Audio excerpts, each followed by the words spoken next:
I should tell you that I came up from Toronto. I don't know where you guys coming from. We're from Oh, you're from Ottawa? We spend a lot of time Anybody in come Toronto. farther than Toronto? Am I? Oh, you came from like Strathroy. Grand Bend, Ontario. Grand Bend. Oh, wow. That's crazy. Yeah. So I came from Toronto. We got on the road at 6:30, and I was happy that it, not only was it a smooth drive, but there was zero traffic coming up. And I don't know about you, but I get a little bit flustered in traffic. I was born and raised in Toronto, and that traffic is a little bit unreasonable. I don't know if you've ever been caught in traffic, and you have those moments where you are inching along, inch by inch, and when you look in your rearview mirror, you can't see anything because the guy behind you thinks he's going to speed that process up by gunning it that extra inch. And so you look up and you're like, I can't see. And I remember I was going to go do a show in Guelph, Ontario. If you guys are familiar with Guelph, we have a 9-city tour here in Ontario where we bring 5 clean comedy shows a year to 9 communities. We hope to put one here in Ottawa, actually. And I was going to go do this tour in Guelph, and I was frustrated because I was my own show and I was running late. And I just remember that as I was going in that traffic jam, I was already flustered, and I kept looking in my rearview mirror, and I couldn't see anything. And I inched forward, I looked up, and I started to get mad. I was like, get off my tail. I was yelling it to nobody in particular, and I inched forward again. I was like, I can't see, this is dangerous. And I inched forward again, and I had it up to here with this. I couldn't see, and I did something that day that I had never done before, nor do I hope to ever do again. And I got out of my car. And it wasn't some sort of superhuman feat because we were barely moving. But I remember that I was in full rant by the time my foot hit that pavement. And I turned around, and that was when I remembered I was pulling a trailer. And you might be saying, Timmy, how do you forget that you're pulling a trailer? And I was having a rough day, but I was actually moving. I was moving my family from Toronto out to this place called Sterling. Now, you guys know Sterling, Ontario, just north of Belleville? And I was moving from this mega city to this little village, and I was excited about the move, but I was doing this 7-city tour while moving. So I was picking up stuff, going to a show, coming back, doing here. I was coming to a morning show in Belleville on the radio on UCB Canada, and I was just exhausted. I was caught in this thing. But I found that when I got out to Sterling, there was peace there. I'd been born and raised in the hustle and the bustle, and I got out to Sterling, and I remember how excited I was the first night that I was there, and I got out in this little village, and I looked up into the sky, and there was stars everywhere. Now, I knew about stars growing up in Toronto. I mean, it was in the curriculum, so we knew they existed. But if you don't see stars, I don't know what it's like here in Ottawa, but you don't see stars in Toronto. And so in Sterling, I looked up, and there was all these stars, and I was like, wow, there's so many, and they feel so close, and they're so bright. And I remember I've told people to this day, over the last 6 years, I've said Sterling is like living a little closer to heaven. And then I took into account the average age of our population, and we are a little closer to heaven, quite frankly. If you've ever been there, it is an older population. We're going to be a lot smaller than a village in about 10 years' time, I imagine. I remember I told that to a show in Belleville once, and they said, well, that would make you a hamlet. And I was like, a hamlet? Like, how do you even define that? Too small or not too small? That would be the question. Okay, no educational jokes. Okay, fair enough. Got it, fair enough. Well, I should tell you that in my journeys as a comic, I've been doing this for 10 years full time, traveling all across North America, just trying to provide the gift of laughter, which fits very perfectly into why all of us have gathered here today. There's a lot of people who are having a lot of issues and struggles and burdens, and the gift of laughter, I think, is one of the most amazing gifts that you can give people. And I've been under no illusions in my journeys that my job is not really to make anybody laugh. I can only come and I promise 2 things, that it will be high quality and perfectly clean. The rest of it is up to people being open and willing to laugh. And so I've seen a lot of things on the journey, and I love when people come up to me and say, I needed that. That, to me, is what drives me forward. But in that journey, sometimes people look at what I do and they say, I can do that. You're just telling stories. And I remember this one guy I had on my tour. His name was Bob. It's a true story. I know when I say it's Bob, everyone always thinks I made it up. But it's an actual person named Bob. And Bob is a parody guy. And he played guitar. And he would come up and do these little songs. And one day, Bob said to me that he had arthritis, and that he wasn't going to be able to play the guitar in his opening set, and that he was going to have to dumb down his show and just tell stories. And I was thinking, man, that's what I do, is tell stories. Bob is pretty much saying that I am a dumbed-down version of entertainment. To be fair, that was the last time Bob was on my tour. But then I realized, I'm like, that's not really the answer. The answer is to prove to people that I am more than just a storyteller, as impressive as it is. Now, quite frankly, you are very blessed today. I hope you realize that. You guys get to do something today that I never get to do, and that's watch me perform. So I hope you understand how amazing that is. So thank you. Is it Angelique or Angelique?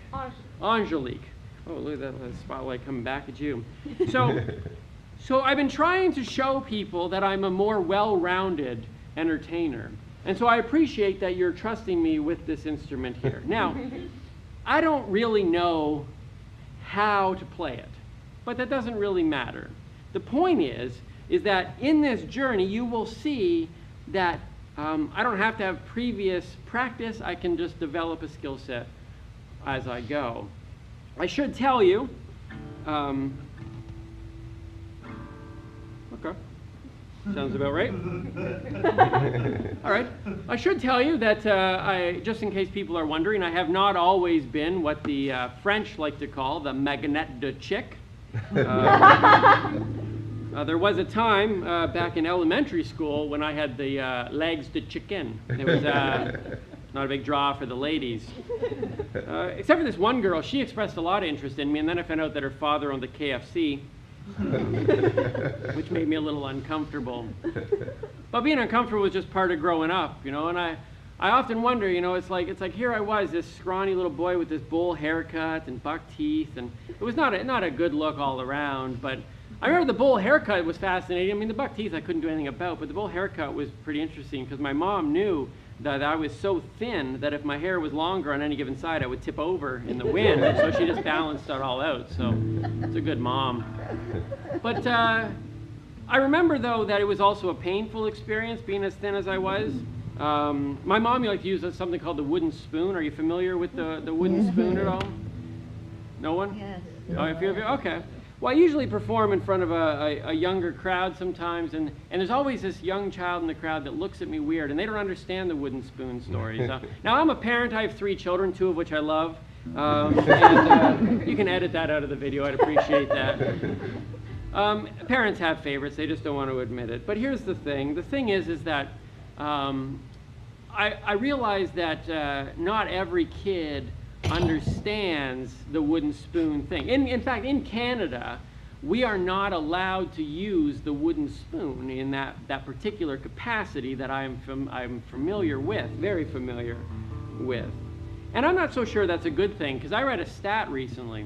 It said that over the last decade, the rise in youth crime is directly proportionate to the decline in wooden spoon sales. I don't know if you read that anywhere, but you can check out that stat yourself. It was actually online at pamperedchef.com. I don't know if you're familiar with that website, but might be clever marketing, but I'm not so sure.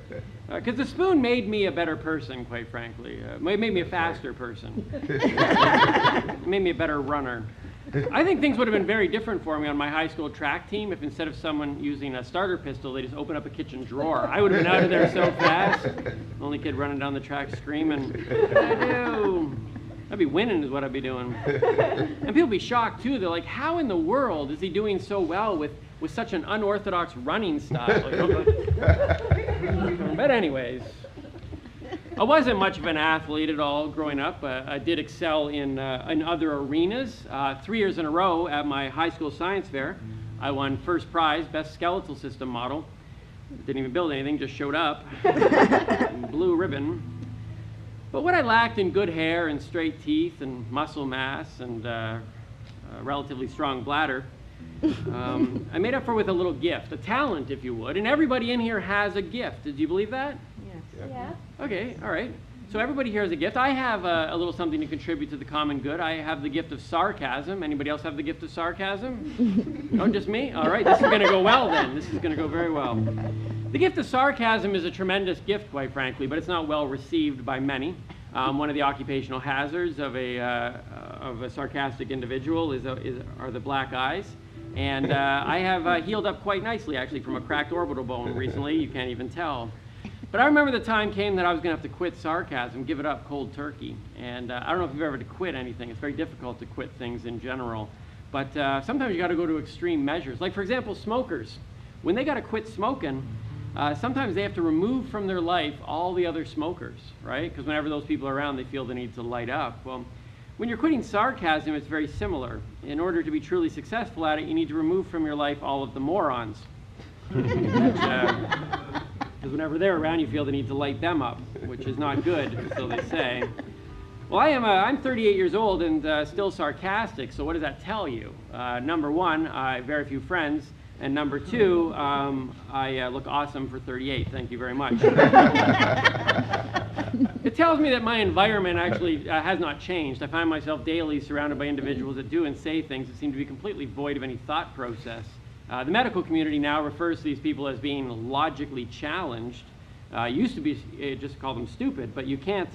You actually can't say stupid anymore because you're going to offend the stupid people, which is ridiculous because they don't know we're talking about them. So I never understood that part. But anyways, people, you can't live with them.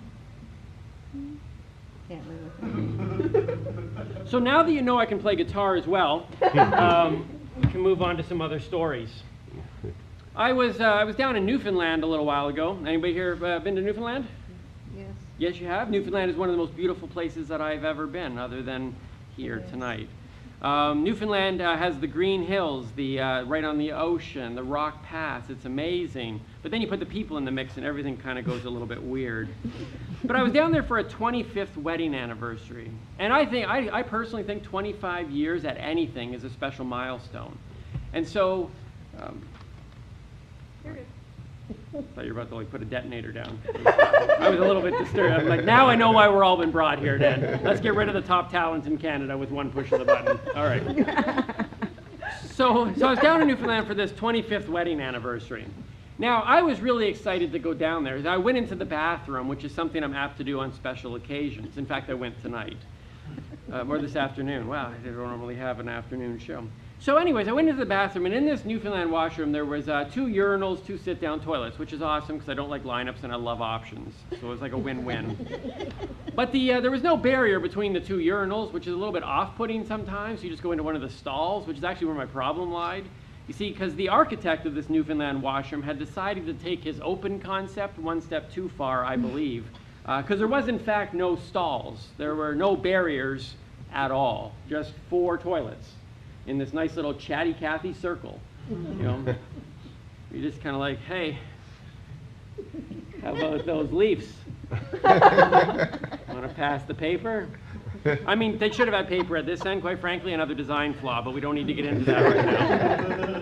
The point is that I'm not ashamed to tell you that I didn't wait for 3 other gentlemen to join me before locking that door. I mean, I know we're in the age of the emoticon, where everybody likes to show happy faces and sad faces and grumpy faces, but quite frankly, folks, there are some facial expressions that you just don't need people to see. I remember when I got home from Newfoundland, I had this hankering for fish, because in Newfoundland, the fish was outstanding.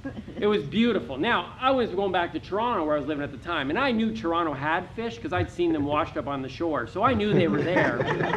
But it didn't seem quite as fresh, you know, so I had a friend of mine tell me about going down to this fish market downtown Toronto. I'd never been down there. I avoid the downtown core, but I really wanted this fish, so I went down into this fish market, and it was beautiful. There was fish everywhere. And there were signs all across there labeling them all for people like me, and I didn't know there was this many types of fish. And I got down to the back, and there were these 2 monstrous pieces of fish, 2 of the biggest fish that I had ever seen.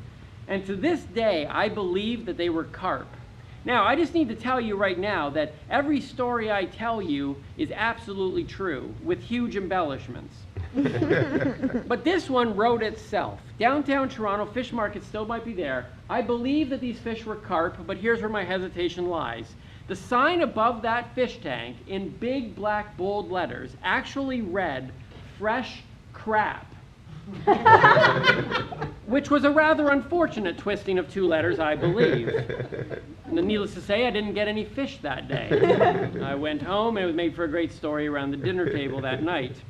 But I remember a few days after that, I was going for a walk along the street near my home, down on Queen Street in Toronto, and there was this print shop. It had been shut down for a while. It was having their grand reopening. They had renovated, were teching it up, had some new photocopiers in the window, and they had a sign in their window that actually read this. It said, "Come experience our new state-of-the-art COYP Center, COYP. Now, if you are a print shop, and you are printing your own signs to tell people how awesome you are at printing, you probably don't want to misspell copy. I realized two things that day, though. First, I was never going to give them my business, and second, clearly the fish market had. Thank you. I appreciate you for getting that. That's one of my favorite jokes.